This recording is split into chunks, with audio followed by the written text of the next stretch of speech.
I first met Mike Nichols in 1987. I was trying to get a movie going called Working Girl, which was set in New York. And I almost made it with a director named Jim Bridges, who had done Perfect, and Demi Moore would have been the lead. And the movie fell apart. And I sent the script on a long shot to Mike Nichols, who was in Mississippi shooting Biloxi Blues. And he said, "I'm very interested, come to Mississippi." I was a punk. I never made a movie. I did very good training. I worked for Alan Pakula for 4 years, a great filmmaker. So I joined Mike at the set, and he said, "I want to make this movie."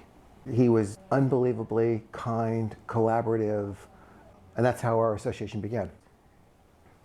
I was a huge fan of the American writer Jim Harrison, novelist.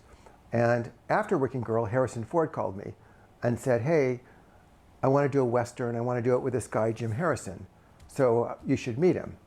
So I met Jim Harrison, who looks like a pirate, brilliant, beautiful mind, guy who always had a bottle of wine with breakfast. I learned a lot of good tricks from him. And the Harrison Ford movie didn't work out, but I was talking to Jim, and he told me one night he had had a dream at his cabin in Upper Peninsula, Michigan. It was full moon, and he doesn't remember much, but he found himself out in the snow early in the morning, and he doesn't know what happened. He just remembers being filled by a kind of lunar energy. So I started to talk to Jim about if there was a movie there and what that movie might be, and in fact what the real mythology about the Wolfman is. And Jim said one thing very smart, which I remember, which he said, a myth is news that's still news. So the question is, what's still news about that mythology? And why do some stories about humans last for thousands of years and most for 6 months? So we started to get at what it's like. How does the civilized man live in harmony with his Neanderthal self? And if the Neanderthal self was more awakened, what would happen?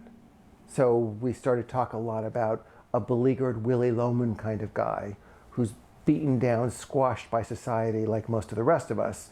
And if his inner primitive self were awakened, what would happen? And basically we started to talk about first how if some guy was fucking his wife, all of a sudden there would be a primitive aspect to that, both being able to smell it, do something about it. And then in his work, of course, he would be hugely competitive, and then he, of course, would prevail in work. But then we got into the spiritual part, which is who would, as you became really empowered, who would possibly give a shit about corporate politics or the smaller version of conventional material success. So with that, we made a development deal at Sony for Jim to write this script. And fairly early on, Jim did a script. It was different, but it had a lot of the soul of Wolf. I think people get confused because Harrison published a novel called Wolf early in his career. I think it's his first novel, but it's not the basis for this film. This is an original story that Harrison just gave the same title to. And Jim said, "I think Jack Nicholson would really like this." Jack was a fan of Jim's work. They knew each other. So I sent it to Jack, and a few days later he asked me to, I'd met him once or twice, to come up to his house in Mulholland.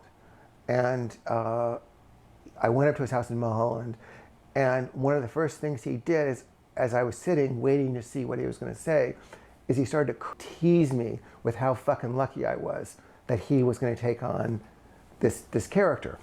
So he said yes, he would do it. Jack had obviously worked with Mike Nichols in the past. Carnal knowledge, heartburn. But I wasn't sure if Mike was exactly the right director.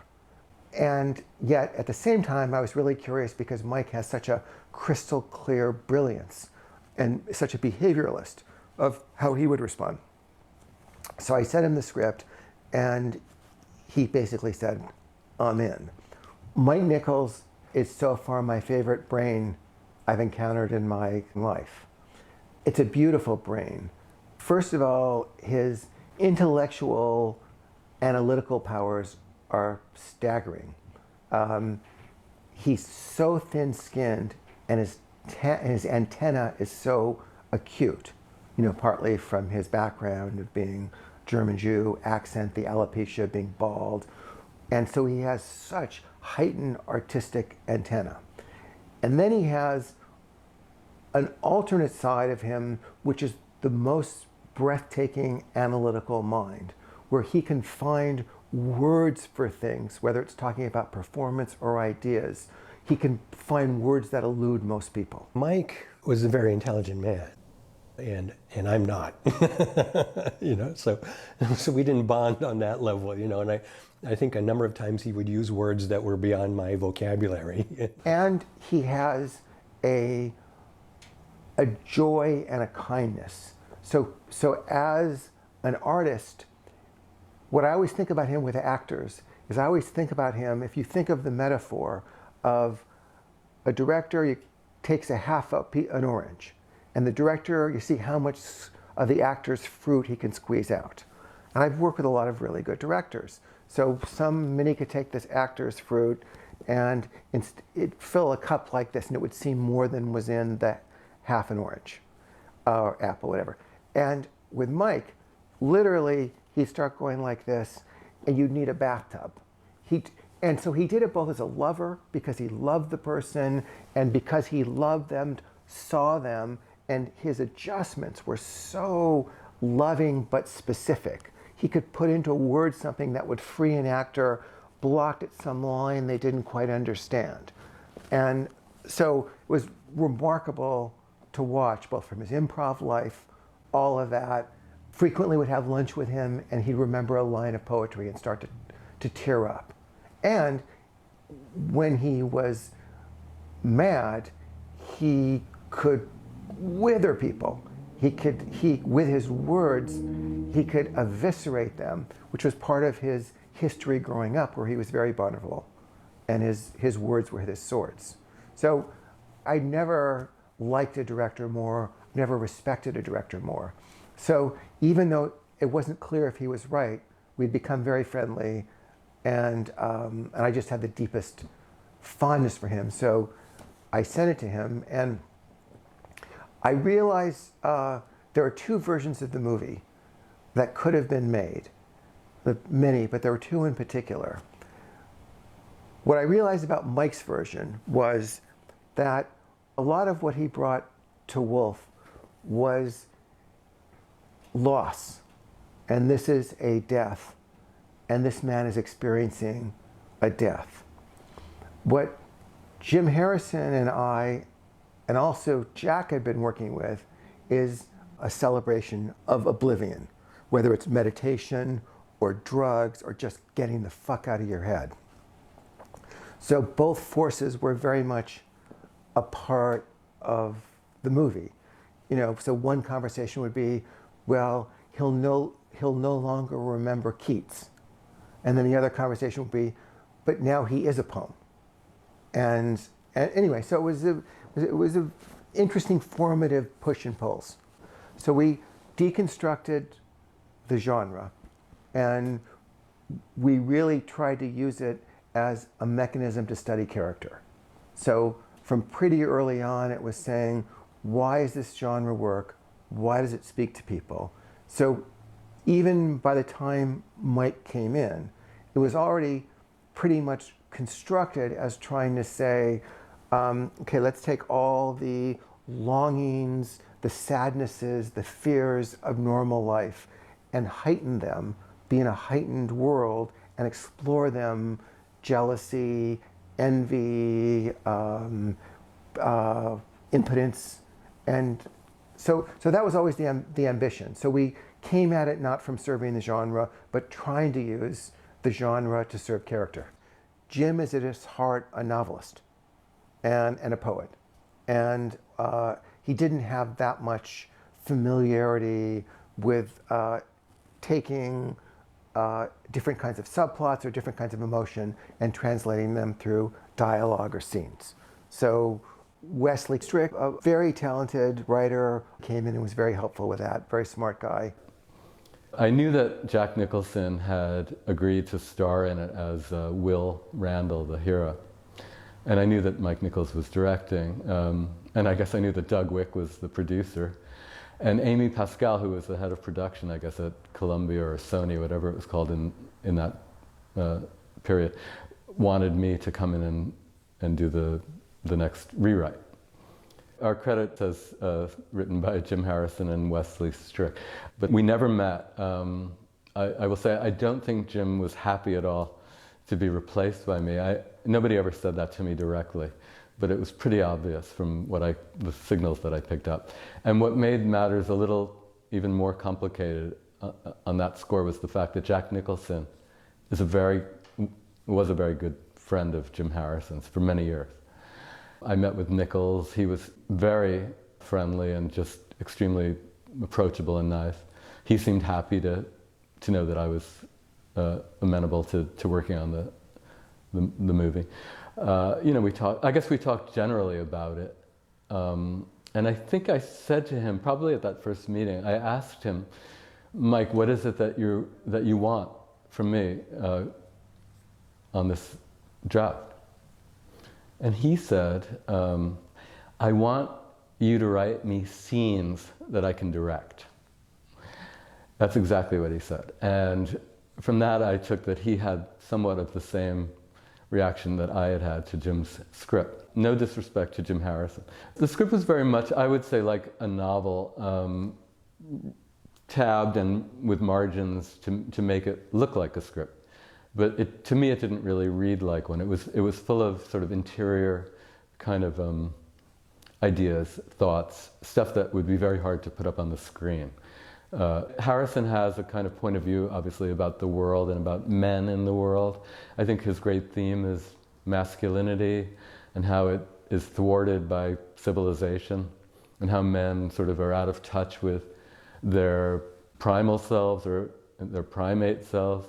And I think having adventures out in the wild are sort of big deals for Jim Harrison. Actually, a lot of the stuff that I never particularly in my own writing got deep into, but I thought that it was an interesting way into that. And also, by the way, it wasn't set in Montana, which is where a lot of his work is set, or in the Pacific Northwest. It's set primarily in New York City.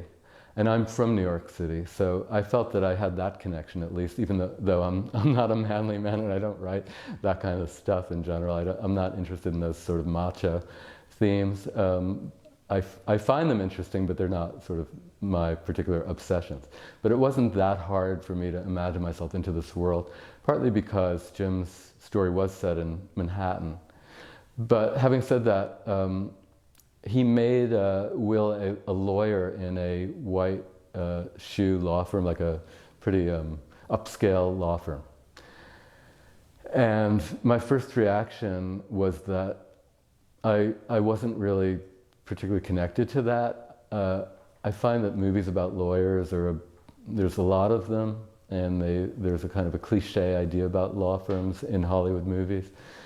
It kind of struck me that the idea that a lawyer in a fancy law firm in New York becoming a wolf was in a way redundant, because surely those kinds of men are already in touch with their wolf nature, their vulpine nature.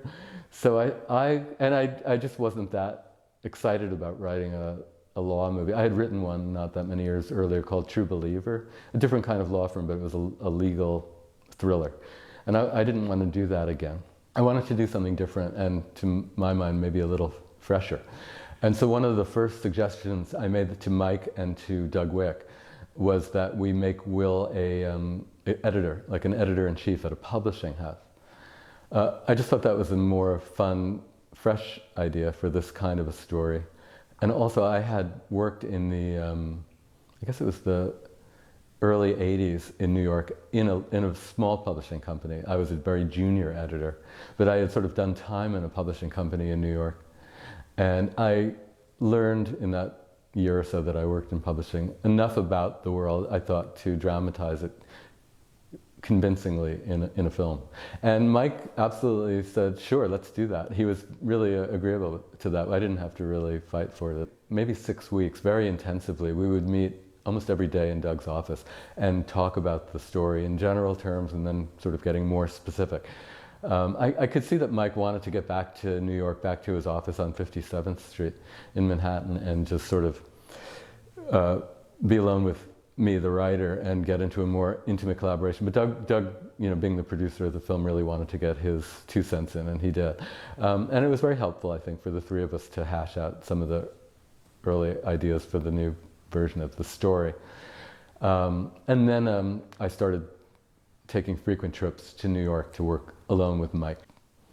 Wolf was an important film to him because he felt it was an opportunity, not only because he was telling this, at times, darkly funny story about a man's transformation into a wolf, but also because he knew that there were a lot of special effects involved. It was a big budget movie.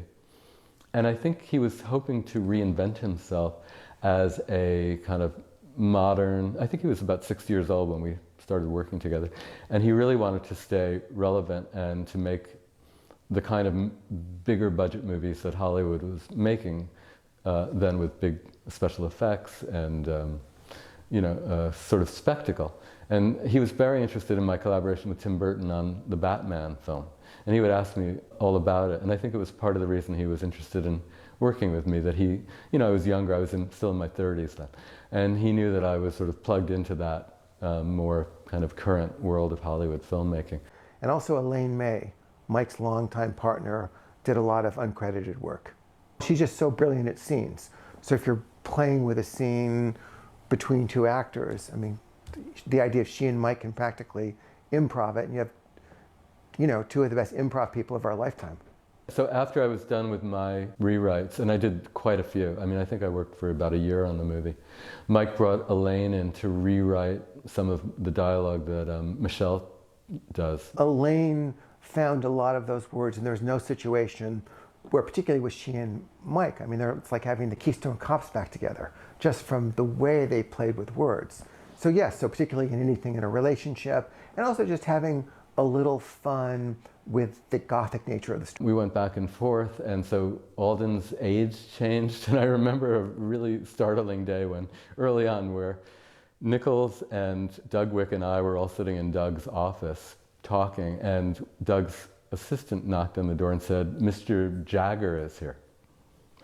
And I said, what Mick Jagger is here? And they said, "Oh yeah, show him in just a moment." And then they explained that Mick had wanted to play the part of Alden when he was going to be Laura's brother, so a somewhat younger man. And because I had petitioned to change that character into the father, it made Mick Jagger no longer a contender for the part. And Doug and Mike turned to me and said, "You have to tell Mick he's not playing the part," which of course terrified me. And then Jagger walked in, he sat down, I broke the news to him. It was very embarrassing, actually.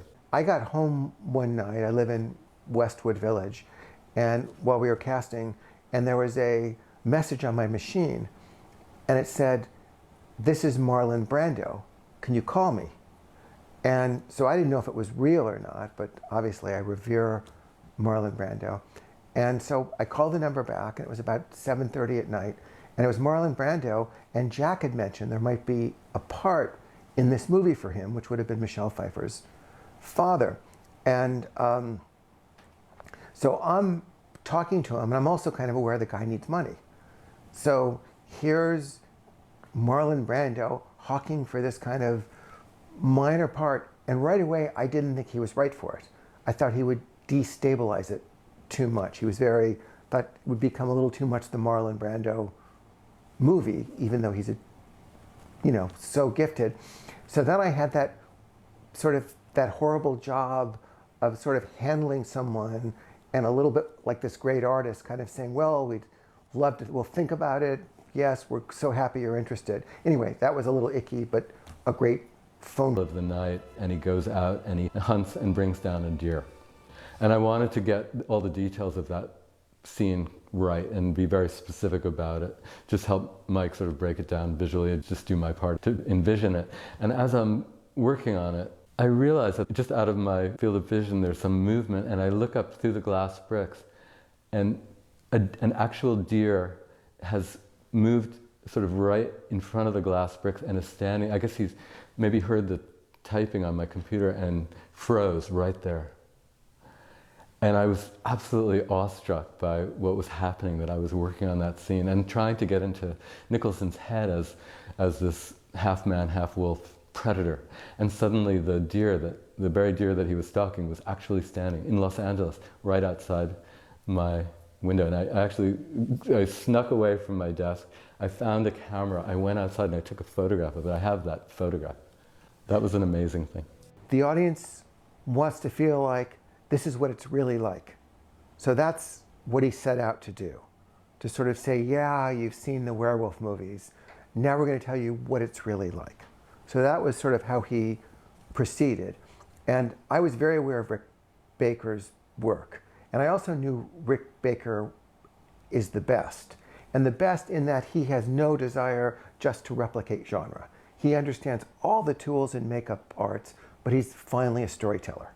My interest in makeup started as a kid, and I saw the Universal monster movies on television like most kids in America did. I was the first generation to grow up in front of a television, and I loved those movies. And one that I really loved was The Wolfman, and I loved that whole concept of a transformation and of a combination of an animal and a man. And I decided very early on, I was like 10 years old when I said, I'm going to become a makeup artist, and that's what I'm going to do.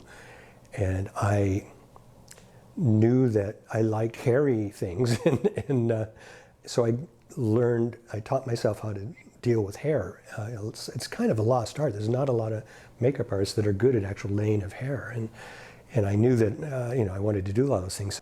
So he was under this kind of metal trellis thing, and he had to go off the air ram, not hit the trellis, and then hit these stairs, which they'd padded with, like maybe a 1/4 inch of neoprene, not much padding.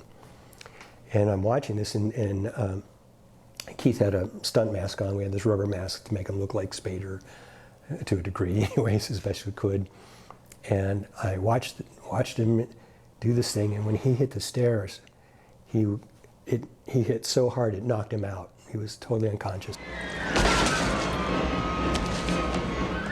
And I was really frightened that he broke his neck, and I had this mask on him too, and we all ran over there, and he was like just making a kind of groaning noise, and I was going, oh God, I hope he's alive, and they go, we got to get this mask off, and I go, I'm afraid to move his neck, and we got to know that he's all right. But that was pretty scary. It was a pretty amazing stunt that he did. I liked working with Jack as well.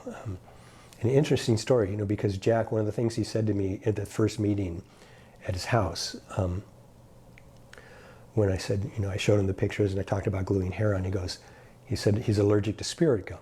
And spirit gum is a theatrical adhesive that even at that time was basically obsolete, but it still is good for the actual laying of hair. When you're laying loose hair on someone's face, it works quite well. And I thought, well, okay, I've had actors say that before and they're not, but I had to use a different material on Jack. I used a medical adhesive that made the laying of the hair much more difficult. But on James Spader, I could use spirit gum. And I was making them both up. And there was one day where I made up Spader, and Jack comes in, I started making up Jack, and I'm gluing the hair on, and it's going on really well. And then all of a sudden I realized that I was using spirit gum on him instead of the medical adhesive. And I thought, well, he hasn't said anything, and I've already gotten it on, so I'll just carry on. And they said, he's probably not allergic anyways, Got through the day fine, the hair looked great. Cut to the next day, Jack comes in with giant welts on his face. And I was going, oh shit, and he comes in and he looks at me and he called me Ricky Boy, and he goes, Ricky Boy, I think you use spirit gum, and I said, Jack, I'm so sorry, it was a mistake. I had just done Spader, I had the stuff out, I started doing it, and he was very cool about it. And he just said, don't let it happen again, and said, I won't, I was afraid he was going to lose it. I mean, I would be really upset if I had these giant welts on my face, but Jack was pretty mellow about it. There were different incarnations of the script. So in one incarnation that lasted for a long time, Jack turns into a wolf, and they put him off on some faraway property. And Michelle comes in a helicopter one day visiting and kind of looking around. And that got a little too silly, like the pet dog. What we never entirely solved and had different versions of just what it would mean has he surrendered all the way to his animal nature. We were kind of making our own myth. So we weren't exactly saying he's now going to turn into a wolf man and eat people. In our story, he was really going to transition all the way to animal. Biggest regret, because I love the movie, and it's such a luxury to get to explore those issues. And it feels like there was even a version where they even added up more, where you got the full power of the story more. I've done so many werewolf movies in my time. Wolf was definitely the most subtle of those, and I enjoyed that. And then, again, towards the end of my career here, like the second from the last film that I did was The Wolf Man.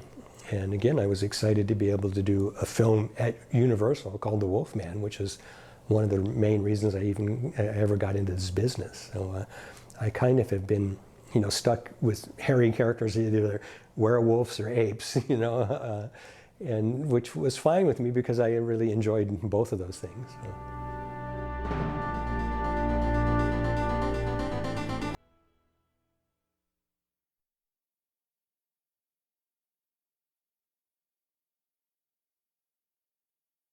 Jack comes to me one day when I'm making him up, and like I said, he called me Ricky Boy. And he goes, Ricky Boy, I want you to make me a tongue. And I go, a tongue? He goes, yeah, big, long dog tongue for the love scene. He says, And I went, okay, have you run this by Mike? And he goes, no, I want to surprise him. It's like, okay. So we made this big tongue for him. And he didn't use it in the love scene, but in the scene where he's supposed to transform in the stable, he calls me over and goes, give me the tongue. He goes, I'm going to do some magic, And I go, okay. So he puts the tongue in his hand, and he's there and he's starting to change. He's going, like this, and it was just like ridiculous, And it was so obvious what he did too, But so the tongue did get used, but I don't think it's in the film, fortunately,